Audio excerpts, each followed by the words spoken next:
Hello everyone, and welcome to this case presentation. I'm joined here today by Dr. Sahil Mahmoubi from Leahy Clinic and Dr. Feroz Mahmood from Beth Israel Deaconess Medical Centre. And today we're going to be discussing a tricuspid valve edge-to-edge repair case presentation. So I will start things off by giving a brief background on our patient. So this was a 75-year-old gentleman who had a significant previous cardiac history. He had undergone a previous sternotomy for aortic and mitral valve replacements. He also underwent a coronary artery bypass. He also has a history of chronic obstructive pulmonary disease. And most significantly for this case, he had severe symptomatic tricuspid regurgitation, and this was despite maximum guideline-directed medical therapy. He's had multiple recent hospitalizations related to his tricuspid regurgitation, and during those hospitalizations, he was seen by cardiac surgery, who deemed him to be prohibitive risk for surgery. As a result, he was then consulted by the structural heart team. We had a thorough discussion with them in our heart teams model meeting. And so in the context of this is where we met the patient for a tricuspid valve edge-to-edge repair in order to improve this patient's symptoms. So after we induced general anesthesia, we performed our transesophageal echo exam, and I'm just going to go through a few clips before we talk. These are the first images. We have a mid-esophageal four-chamber view with and without color flow Doppler. So I'll see this clip. And then we also have a further mid-esophageal four-chamber view on the left and a kind of a commissural view of the tricuspid valve on the right. So my first question is going to be to Dr. Mahmoubi here. So Sahil, we've seen the images of this patient in the mid-esophageal four-chamber views. Now, where do you think this jet of regurgitation is coming from, and how can we be sure, or can we be sure, if we're looking at, the anterior leaflet, the posterior leaflet, in which window? What do you do in your practice? Thank you, Eden. So the tricuspid valve is a complex valve. It's quite complex than the mitral valve in the sense that it has three leaflets and it's the biggest valve. As you mentioned, there are three leaflets right next to the interarterial septum is the septal leaflet. Close to the aortic valve is the anterior, and the third leaflet is the posterior. Anterior leaflet is the largest leaflet in that. The conventional views are four-chamber view, inflow-outflow view, or short-axis aortic valve view, and the transgastric short-axis view, like a fish mouth view, which we'll see later in this presentation. Now, it's tricky to find out where exactly is the pathology located in the tricuspid valve. The reason for that is the valve sizes and the number of valves and the commissures varies from patient to patient. One of the things which you can do, which has been discussed, if you see anterior structure like the aortic valve in view, then you can see that it's the septal and the anterior wall, anterior leaflet you're looking at. If you see more posterior structures in the four-chamber view, for example, coronary sinus, then it's considered that you're looking at, you're cutting through the septal leaflet and the posterior leaflet. And in the short axis aortic valve view, which is on the right side of the screen right now, it's considered that you're cutting through the anterior and the posterior leaflet. But in fact, actually, with the advancement in the 3D TEE, we know that we are not sure if we're looking at posterior structures like coronary sinus, otherwise still is the posterior leaflet or still is the anterior leaflet in there. So one of the good technique which you can use is orthogonal planes. You can put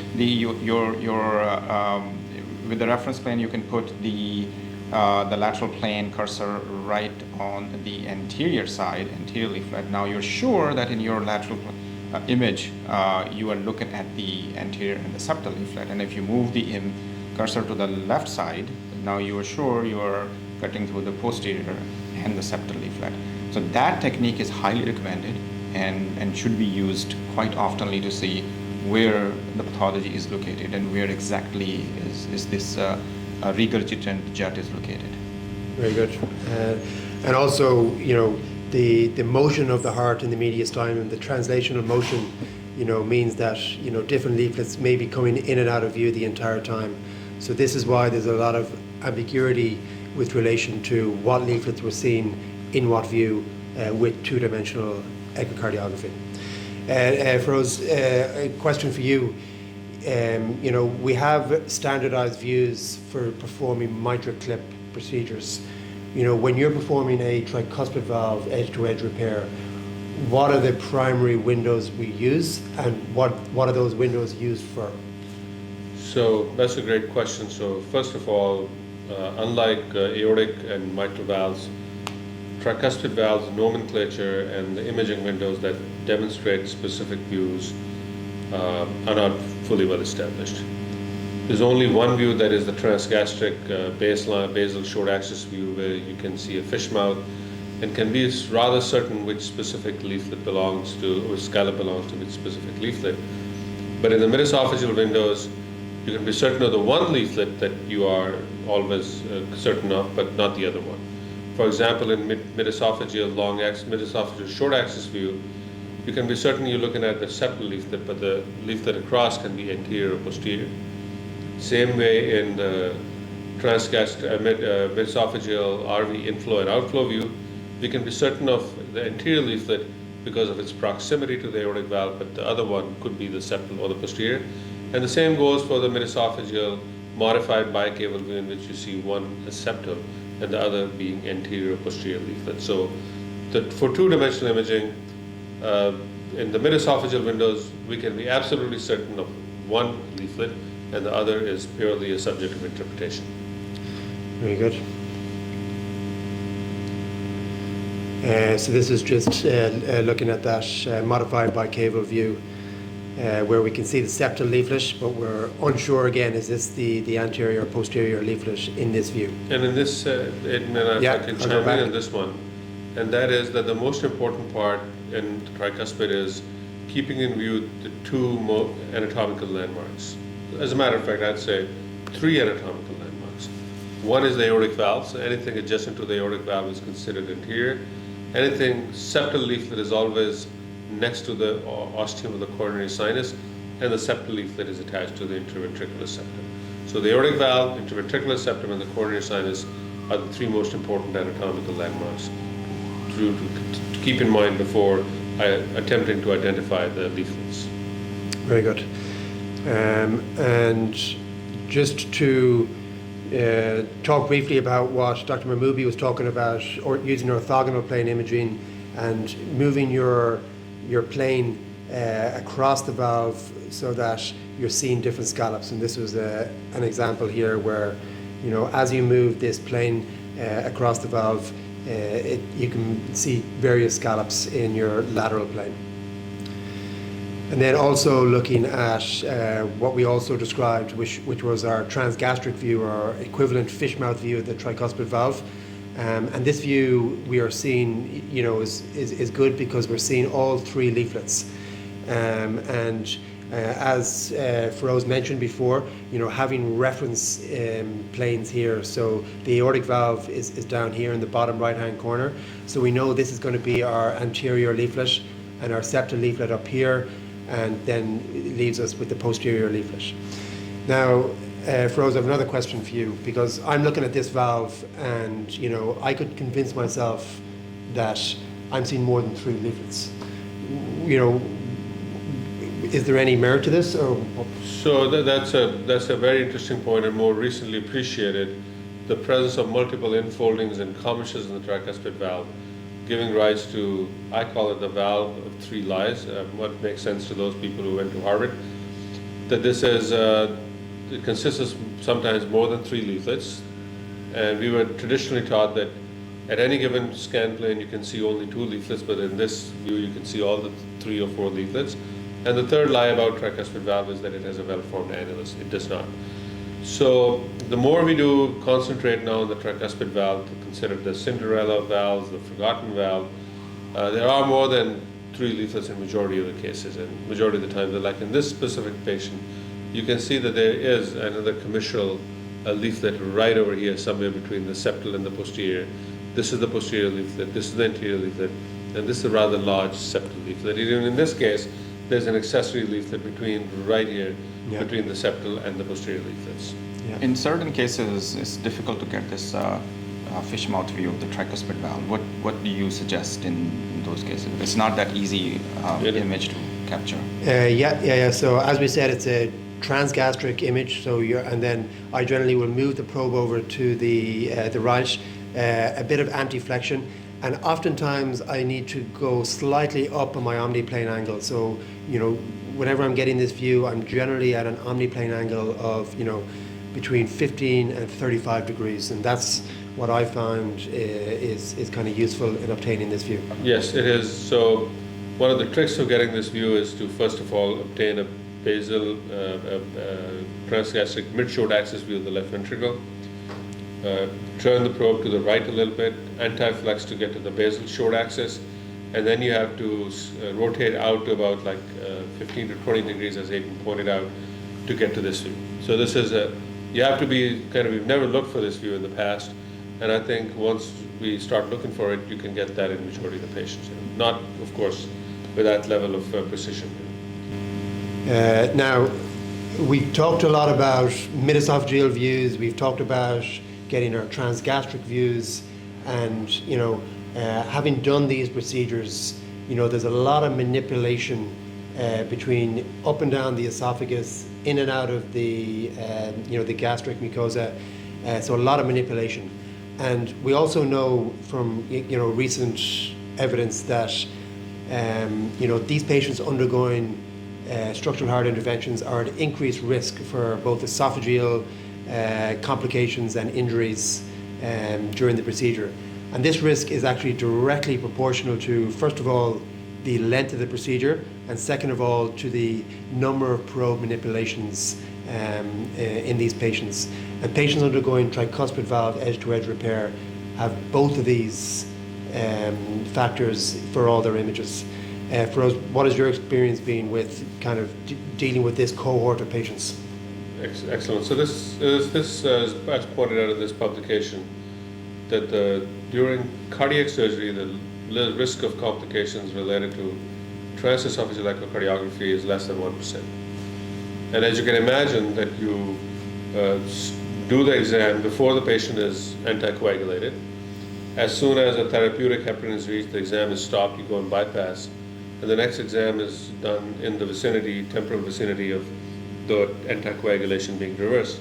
Now imagine completely forget about it, and let's go to a structural heart disease case, and you see that the exam starts after the patient is anticoagulated, and the maximum manipulations of the probe happen while the patient is anticoagulated, and therefore the risk of these complications is more than 13%. This is like in a magnitude of multiples of the order of this one. And particularly so for tricuspid, because in tricuspid valve, particularly, you have to position the position and orient the clip while its position is above the esophagus, and then while being in the transgastric position, and then finally grasp the leaflets with the probe being back into the transgastric position. So the manipulation of going back and forth in patients with the tricuspid clip deployment is incremental, and as becomes more and more with the duration of the procedure, and also with the likelihood of complications. Yeah. And again, especially with these patients with severe tricuspid regurgitation, because they oftentimes have hepatic engorgement, and in terms of their coagulopathy status, they're often more prone to coagulopathy than our routine standard patients. Okay, very good. Now, one thing during this procedure, because Feroz and I were doing this procedure together, what we did encounter was a lot of resistance going down past the GE junction. And with this level of resistance that we were feeling, we did not feel comfortable pushing it any further, knowing all these potential complications. And so this is the situation that we found ourselves in at this stage of the procedure. We were able to get adequate mid-esophageal views, but we were not able to obtain any transgastric views. And as we stated before, being able to obtain that transgastric fish mouth view is absolutely essential for this procedure to be done correctly. So we were in a bit of a snafu at this stage, and we were wondering what to do. So at this stage, we decided, well, we use a lot of three-dimensional imaging in our other procedures. Can we do something using 3D imaging in this procedure? So first of all, I have two questions for us. So first of all, can you just talk briefly about, is this the correct orientation for the tricuspid valve? How do you orientate it? What are you looking for? And second of all, can we use this image to help guide the procedurist in this case? So let me ask the shorter question first. Can we use to guide the procedurist during the conduct of the procedure? The answer is a resounding no. Because number one, that comes to answer the second question, that while it gives you a broad perspective of the dimension of the tricuspid valve, but the leaflets are not very well, not echo friendly, and therefore there's a significant amount of dropout, and in critical locations, you cannot see this thing. So and the third point is that having authored a publication on the display of tricuspid valve in the same the principles as mitral en face view, we've soon figured out that every group has their own display, and they like to conform to it. So there's no standardized surgical display of the tricuspid valve, as like mitral or aortic valve, and it's subject to interpretation, which is the best one. I think each group has to identify their own specific practice, and again, knowledge of the surrounding anatomical landmarks, aortic valve, septum, and coronary sinus is more important than deciding. As long as you know where the aortic valve is, you know exactly where the anterior leaflet will be. So therefore, I do not use three-dimensional imaging for positioning, orienting, and prior to deploying the clip to identify its location. It is purely to look at a gross sector size to see where the device sheath is in relation to the leaflets of the valve. Yeah. And that's why it's important to, when you are doing 3D imaging of the tricuspid valve, you need a very wide sector size so you're able to incorporate the aortic valve and the septum here, so that that you're looking at the aortic or the anterior leaflet, septal leaflet, and posterior leaflet here. So using this 3D volumetric imaging, we figured out is a non-runner. So Sahil, where do we go from here? So one of the modality is very useful in this particular condition, especially as you mentioned that you're not going into the stomach, is the use of multiplanar reconstruction. That is actually an excellent modality that can give you the reference plane and the orthogonal plane, as well as the fish mouth, which we're looking for. So as you can see in this slide, is a use of excellent use of multiplanar reconstruction technique, where you can see, and you can actually move your reference plane and find out where you are, to find out the pathology, where the pathology is located. Your green plane you can move up and down, and you can see septal anterior or septal posterior in the red plane easily with that. Yeah. So, at this stage of the procedure, we had, made a decision in terms of localizing the pathology, and our plan for this patient was to place a clip between the anterior septal leaflets. And as, Dr. Mahmoubi said, using this multiplanar reconstruction, or live multiplanar reconstruction to be more specific, we planned to do this procedure under continuous guidance with multiplanar reconstruction, because this allowed us to have this short axis view and we could orientate the clip very effectively. So this is what we plan to do. So we obviously used a combination of our 2D mid-esophageal views and our live multiplanar reconstruction. So here we have our sheath coming up into the SVC. And then the next stage of the procedure is that the procedurist needs to manipulate the sheath so that it is facing down towards the tricuspid valve. And for us, what can we do to help the interventionist at this stage of the procedure What do you do in your clinical practice in this moment of time? So again, this is one of the most challenging parts of the procedure, and that's positioning the device in the right atrium. Most of these patients have huge right atria, and also, as you can see in this patient, there's other traffic in there, more hardware there that can make it very confusing to actually identify your own wire. So the motion of this device is in the z-axis, which means it moves. If you're looking at the screen, the device moves in the z-axis. So now one of the best ways of trying to see how this catheter relates to the tricuspid valve, because that's where the proceduralist wants to position the valve, is to activate the live nanosector 3D imaging at this one. And if you do that, you can see that blackness in the screen, which is right here, and that's the tricuspid valve.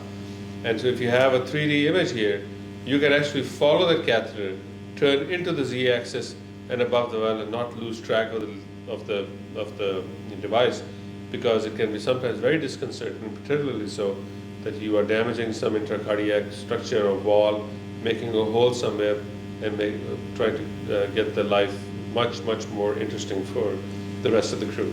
Yeah. So I have a question here for both of you. As in TMVR or mitral clip, we need a certain height from the annulus of the mitral valve.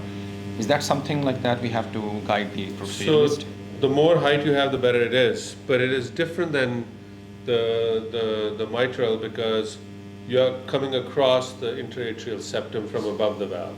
Right. So you are pretty much in the same plane as, you're not crossing into something. You just have to manipulate yourself onto it. So there are subtle differences between the height concept is a little different than coming across to the mitral valve. very good. Okay, so we then we orientated the device on top of the tricuspid valve, and then we activated our live multiplanar reconstruction, and we used this to try and guide the interventionist over towards the target site. So we can see the MitraClip device coming into view here, and we did this with this live multiplanar reconstruction. So this is essentially getting views that would otherwise be impossible to acquire, right? Considering the patient's condition. Yeah. And just to highlight, not alone do you use live multiplanar reconstruction in this case, but orthogonal plane imaging is also hugely beneficial, and especially in this view where we're looking at our equivalent commissural view, or short axis view of the tricuspid valve, we are able to manipulate this plane. So in this instance, you may tell your proceduralist that they need to move a bit more anteriorly with their device in order to get a more correct orientation. And so that is what we did in this instance. We directed them a bit more anteriorly, and here it looks like we are in a good position. However, what we would want to do is confirm this with a short axis view. And so first of all, we opened the clip device. We did this using orthogonal plane imaging, and then we slowly advanced the device across the valve. So we can see that happening in the next few clips. So at this stage of the procedure, you would traditionally move to a transgastric view, where we would, align and orientate and rotate the clip under in this transgastric view. However, in this case, we didn't have that option. However, we did have the option for using our live multiplanar reconstruction. So that's what we did in this case. So we see we are gone, past the valve. And now we're at a stage where we're orientating ourselves and orientating the clip so that it is lined up nicely with the target site. So Feroz, you're in this situation. What are you telling the interventionist, in terms of guiding him at this stage of the procedure? So as you can see, this is the aortic valve, this is the anterior leaflet, this is the septal leaflet, this is the posterior leaflet. And ideally, we'd like to go between the septal and the anterior leaflet.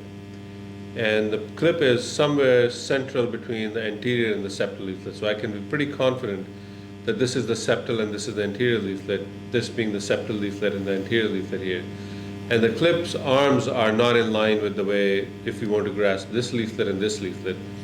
So my suggestion to them would be that we need to rotate the clip either, counterclockwise certain degrees or clockwise. It seems like rotating it counterclockwise would make it more, in a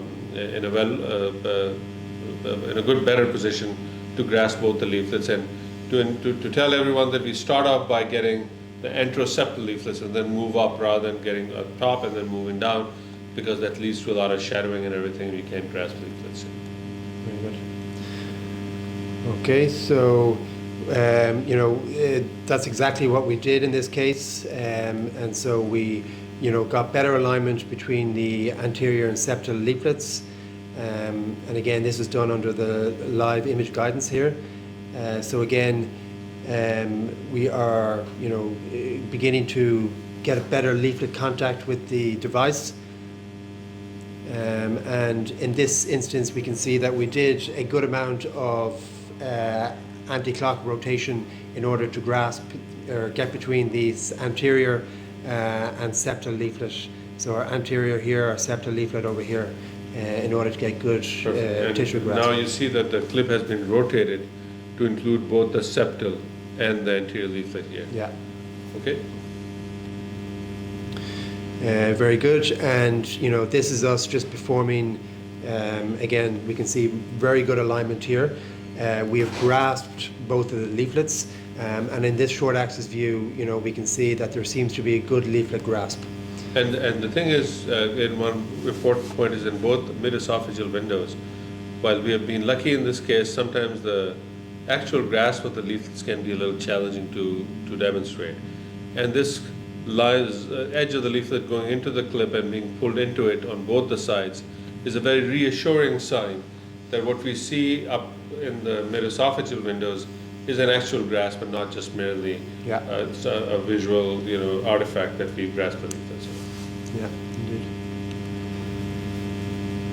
Okay, and again, just to highlight, we're also, constantly going between, two-dimensional, three-dimensional views, and we can see in our, this is like a, what's known as the intent to grasp view for the procedure, and we can see we have, good grasp of both the anterior and the septal leaflet, and you can see good kind of bouncing within the graspers there.